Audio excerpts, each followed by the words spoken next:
Heights, Illinois. Welcome to the Dave Mierswa Show, the cutting-edge talk show about legal, political, and current issues. Practicing in both Wisconsin and Illinois, David Mierswa is a leading trial attorney bringing nearly 2 decades of business law, family law, personal injury, and estate planning experience to you. The Dave Mierswa Show, about the people, for the people, and bringing justice to the people. The Dave Mierswa Show, its guests, agents, and WRLR are not rendering any legal advice. All listeners are encouraged to seek legal advice from properly licensed and qualified professionals. Welcome to the Dave Mierswa Show.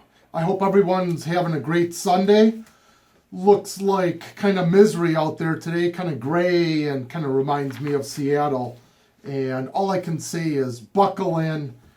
I got an in-your-face topic today that is, there are so many radio shows out there, there are so many DJs, so many hosts, but they lack a lot of in-your-face topics. And that's what I have here today. I have a cutting-edge topic that I will announce in a second here.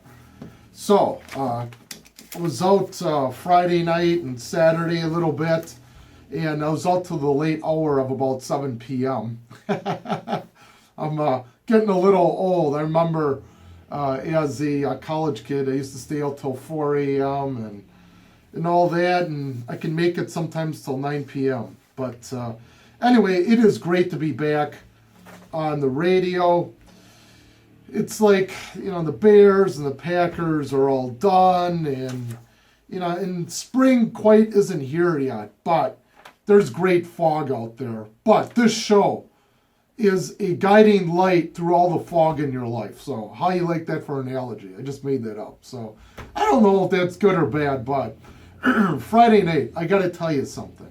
I was watching the news, I was watching all the politics, and I was driving, and I tell you, my wife was driving, and I just kind of had a rant and rave a little bit, and I am so tired of the media. I am so tired of these other talk shows that don't cover in-your-face topics, cutting-edge topics.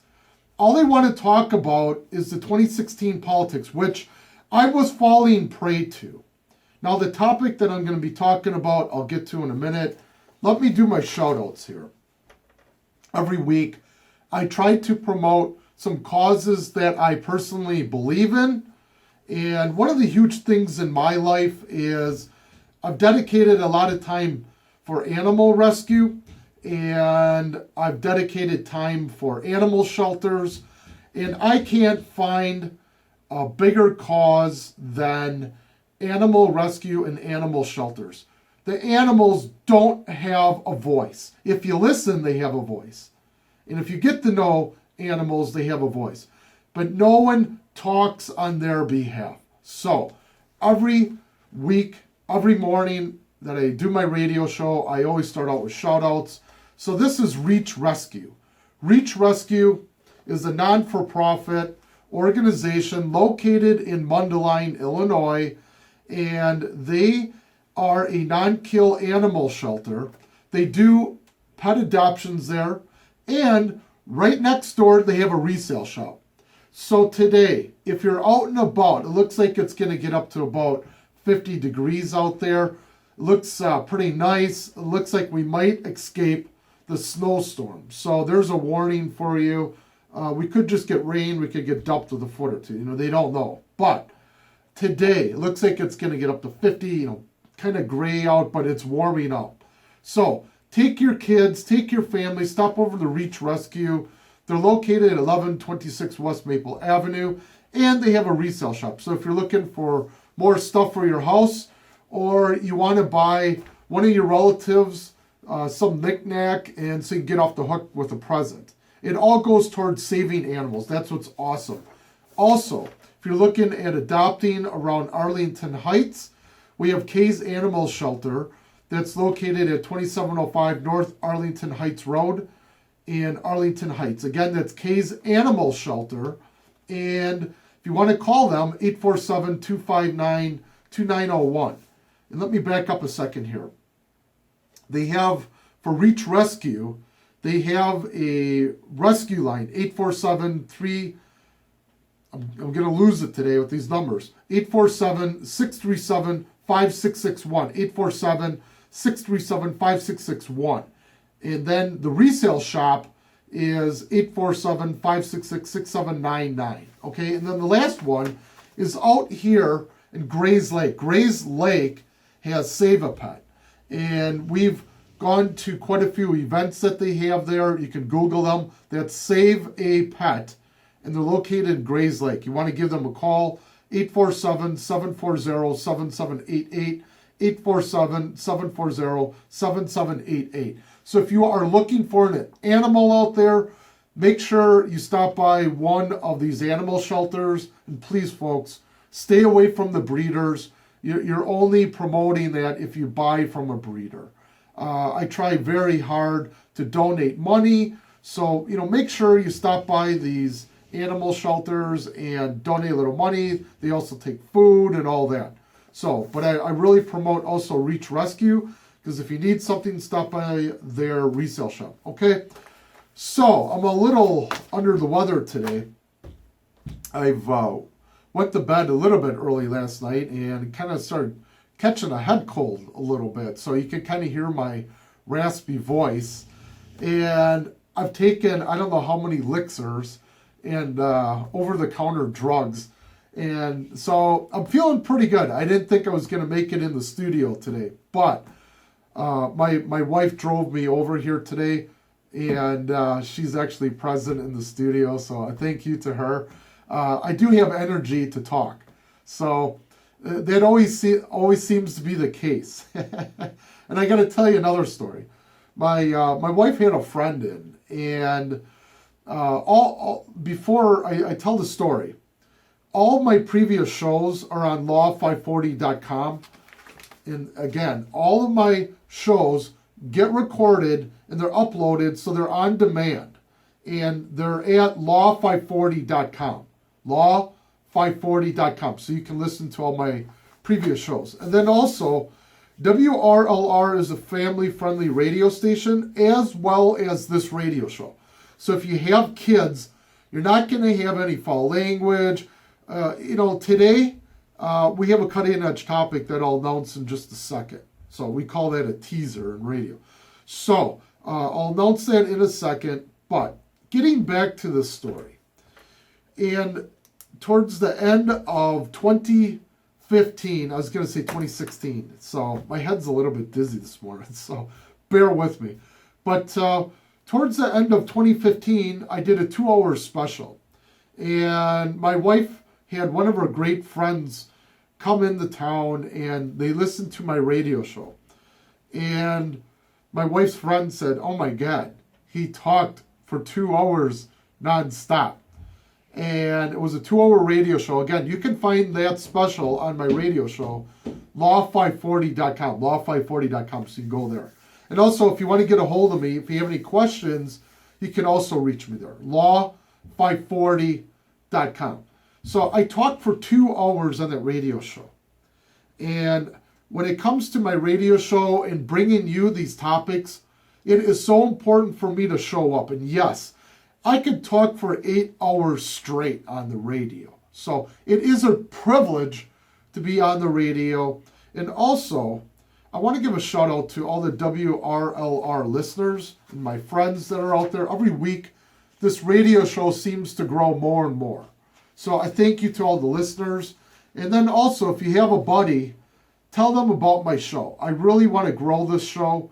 And it is really a privilege to be here, but I can't grow the show without your help. I'm on Facebook as well, so you can go to Facebook. But really, this show, if you heard my intro, is about the people, for the people, and bringing justice to the people. Again, the show about the people, for the people, and bringing justice to the people. All right, so that's my mantra that I always try to convey. And this show isn't about me, although I interject myself into it. But this show is for all of you friends and listeners out there. Okay, so finally, I got through all the intro. I got through all my shout-outs. You're listening to my raspy voice here. think of me as a jazz man or something.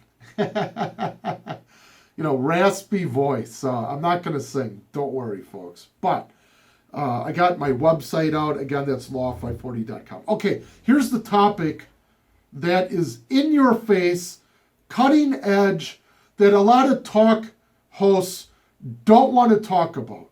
And it makes them feel uncomfortable. I got to tell you, kind of makes me feel a little bit uncomfortable.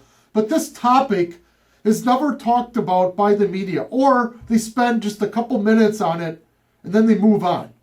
And I can certainly tell you that the liberal media doesn't want to cover us. I know that the White House doesn't want you to investigate, and they don't want you to know this topic. They certainly don't want you talking about this topic. It is so in your face, and it makes people so nervous to talk about this. But there's a bigger picture here. And there are a lot of people talk about Islamophobia that's out there. And my decree is this. I don't care if you're a man, woman, child, female, male, black, Asian, Indian, from America or from India. I don't care if you're from Japan. I don't care what your race is. I don't care what your religion is, whether you're Catholic, Jewish, Muslim. So there seems to be a lot of Islamophobia out there, but a lot of people that talk about the Muslim faith and the Muslim religion get labeled Islamophobia. I don't think so. Again, we are just talking about a topic. I am not painting every Muslim on this topic, okay? It's just like when you had one of the mental patients that went in Colorado and started shooting at a Planned Parenthood, okay? And he could have been Catholic or whatever, but the guy was a nut job, okay? And let's say he was Catholic. I'm not going to paint a broad stroke with all the Catholics.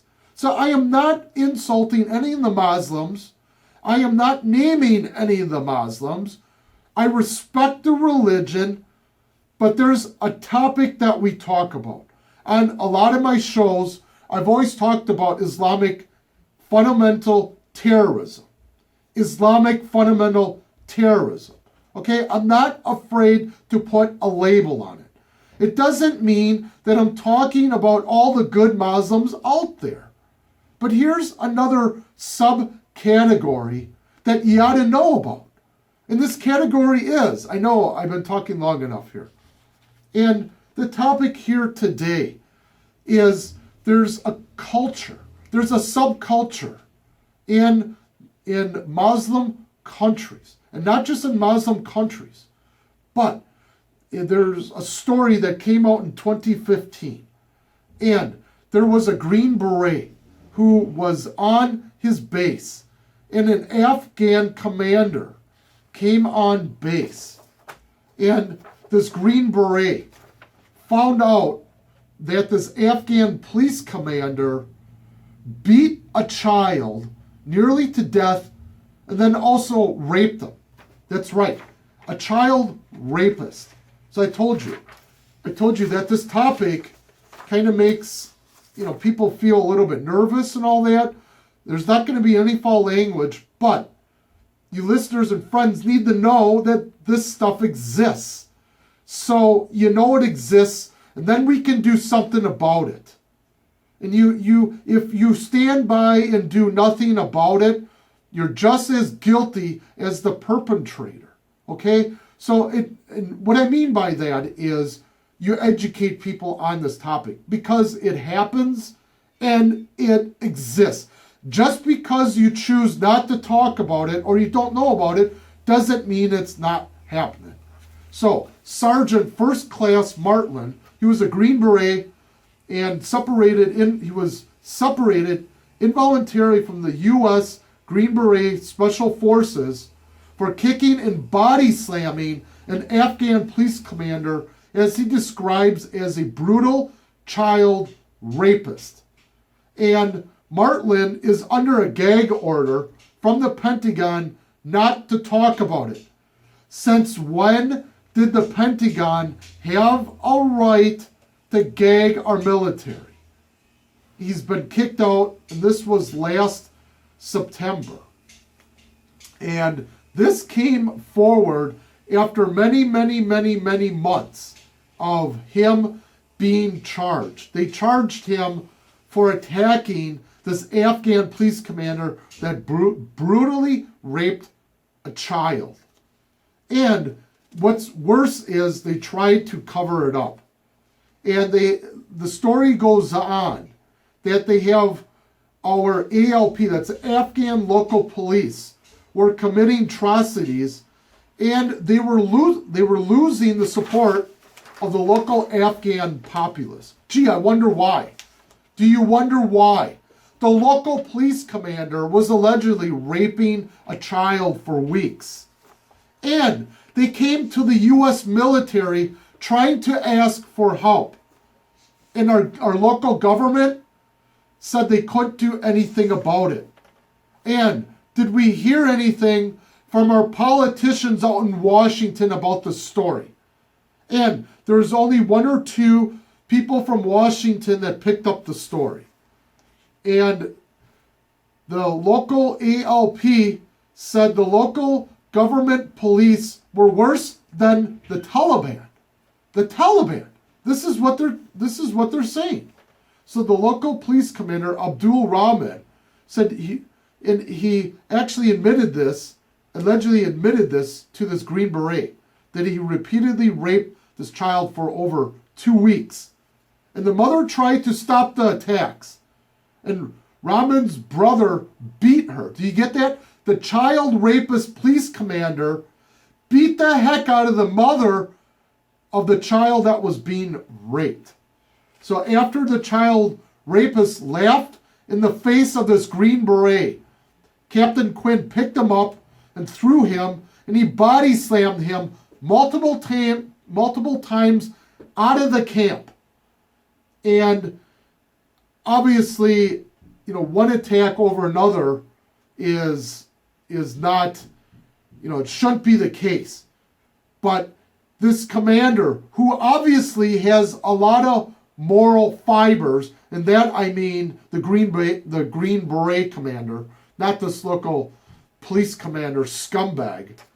And then Quint went on to say that he fully understood that the boy and the mother were going to pay for trying to come forward. So this story broke in 2015, but a lot of people have forgot about it. So that's why I have it today on my radio show, instead of talking about the 2016 debate last week of what happened. So we have our local forces in Afghanistan and around the world and in Iraq. And this stuff is going on. It's a plague over there. And some say that it's a cultural thing that goes on over there. Don't kill the messenger. I'm just telling what some of the stories are and what's going on. And here's the defense spokesman for Captain Jeff Davis said, any sexual abuse, no matter who alleged perpetrator, no matter who the victim, is completely unacceptable and reprehensible. You believe that? So they are telling our soldiers to avoid this and not talk about it and not get involved. And let me ask you this, all you friends and listeners out there. Do you take your moral code with you wherever you go? Or do you wear it like a coat? You just take it on and off and you wear it when it's convenient for you. I don't. I have a moral code that goes with me wherever I go. My moral code tells me that this is wrong. Then in particular, you have our morals and our values that are attached to our soldiers in the American flag that's being worn around the world. And they are telling our soldiers not to get involved. Well, this soldier had such moral fiber, and I'm not saying it was right that he beat the crap out of this Afghan commander, but in the heat of the moment, what else could he do? What else could he do other than body slam? And he knew he was going to get away with it. So this soldier should be reprimanded for obviously, losing control. I get that. And, maybe he should pay a fine. That's fine. Maybe he should, pay somewhat of a small price. Maybe get bumped back to a lieutenant. But they kicked him out of the Green Berets for conduct unbecoming. How is that conduct unbecoming? Unbelievable. So that is my story today. I have audio clips on this. And again, I'm not painting the whole Muslim religion, but there seems to be an alleged subculture of this going on out there in Afghanistan, in Iraq, and some of these other countries. And if you stand for anything, if you got a family and children, how can you not listen to this show? That was a double negative. How can you turn off this show? You can't. You have to turn up the volume and you have to listen to this. And I bring these cutting edge topics to you because the rest of the media doesn't want to cover it. Do you think the White House wants the press to be talking about this in the election year? Heck no. Do you think that Fox News did cover it, so kudos to them. But do you think the rest of the media wants to hear about this topic? And there's also an epidemic of children being transported across the world and are basically used as slaves. And this stuff goes on all around you. And yet Americans get up every day, they go to their jobs, and they kiss their kids goodbye in the morning and welcome them home after school. And this other stuff is going on in the world. That's why I have my radio show. I wake up in the middle of the week. I was contemplating my radio show. Am I doing any good? Am I educating minds out there? Am I changing any points of view? Am I making an awareness? And sometimes I fall down on my knees and I wonder if the time that I put in, and I wonder if I'm connecting with people out there. Then I see these stories. I see these stories like this Green Beret of what happens. And then I get up off my knees, and then I stand up and I fight with a voice. And that's what motivates me, are these kind of topics. So I'm going to play the first audio clip here about this Green Beret being let go by the military. So this was an audio clip by Fox News. So let's hear what they have to say. All right, so this for you now. The U.S. Army is kicking out a decorated Green Beret who stood up to an Afghan police commander who was trained by the United States Forces, who was accused of raping a young boy.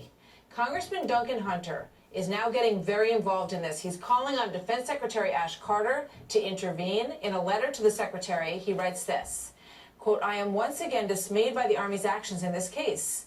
Sergeant First Class Martland has served honorably for more than 11 years, and importantly, he has earned the trust and respect of his fellow soldiers." Pete Hegseth is CEO of Concerned Veterans for America and a Fox News contributor. Pete, good morning.